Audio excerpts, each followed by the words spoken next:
पेटतो, सूर्य मावळल्यावर अर्ध्या तासाने बंद होतो. अंदाजे 7ला. सूर्य उगल्यापासून 3 तास अंदाजे 10 वाजेपर्यंत हा अग्नी नुसता धगधगत असतो. जे टाकू ते स्वाहा.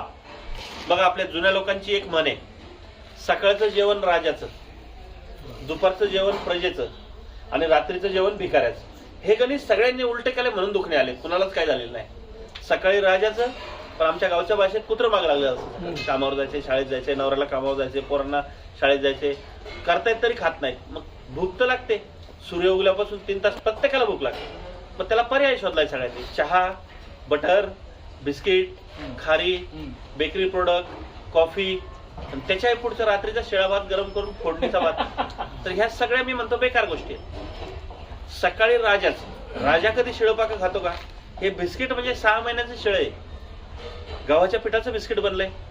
घरात चपाती बनवताना गव्हाचं पीठ किती दिवस शिल्लक ठेवतो ताई आपण? 12, 13, 15 दिवसाच्या वर गव्हाचं पीठ घरात शिल्लक ठेवत नाही.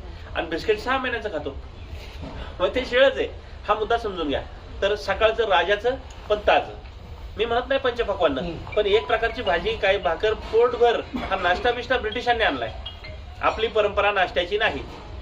सकाळी 2 आणि ते 10च्या आत खाल्लेलं रक्त निर्मिती करतं. ब्लड फॉर्मेशनला जगात गोळी नाहीये. सकाळी 10च्या आत ताजं अन्न खा, तुमचं रक्त निर्मिती होणार. तर हा बदल करायचा. आणि 10च्या पुढं दुपारचं मध्यम, आणि आता रात्रीच्या जेवणावर सगळा खेळ आहे. खरा नियम आहे सूर्य मावळल्यावर जास्तीत जास्त अर्धा तास. इथं सगळ्या शहरी लोकांची तर सगळ्यांची फसगत होते.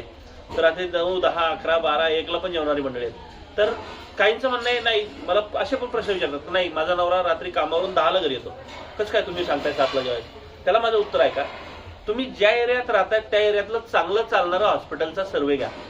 त्यातल्या 50 पेशंटचा सर्वे घ्या. त्या 50 मध्ये जैन मारवाडी किती आहेत मला सांगा. जैन मारवाडी किंवा गुजराती माणसं सूर्यास्तानंतर खातच नाहीत आणि डॉक्टरचं तोंडच पाहत नाही. तुमच्या ओळखीतलं कोणी मित्र परिवारामध्ये असेल जैन मारवाडी, मुद्दाम विचारा रात्री किती वाजता जेवता. मग त्या 50 पेशंटमध्ये ते 49 कोण आहेत? आपली आणि मुस्लिम समाजाचे आहेत. रात्री 12ला पण जेवायची माणसं.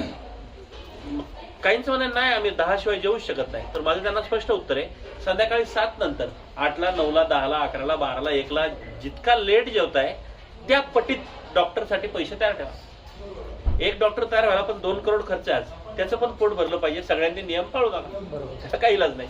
तर हे पाणी पिण्याचे 3 नियम आणि जेवणाचे 2 नियम पाळले ना, तुम्हाला गरजच नाही मग कशाची. तर हा मुद्दा आहे, म्हणून तो सगळ्यांच्या पुढे मांडला जातो. मग त्याच्यावर प्रत्येक